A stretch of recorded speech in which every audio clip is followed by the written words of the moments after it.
George Washington received his commission to become commander of the Continental Army on June 15, 1775. The Continental Congress selected George Washington to be commander-in-chief of the Continental Army because he had experience both as a military figure but also as a political leader.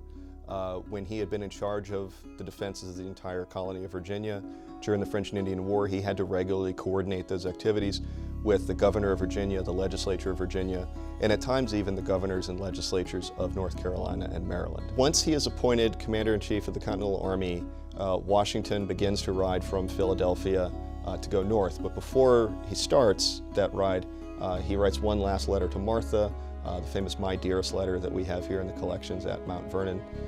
And he tells her, that I tried everything I could to not get this job, but it's been thrust upon me. I have an obligation and a duty to serve. The people have selected me.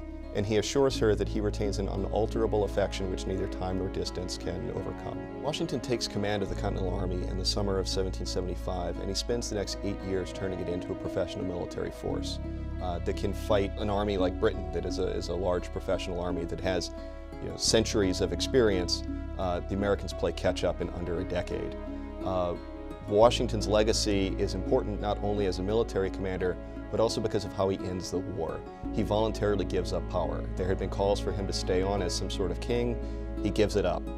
No less a figure than George III, the King of England, even admires and compliments George Washington on his willingness to do this action. And that's why when they form the new government following the creation of the Constitution, Washington is elected to be the first president of the United States because the citizens of the United States feel like they can trust him to serve for a limited amount of time, set an example for what the presidency should be, and be willing to leave and keep power securely in the hands of the people of a republic.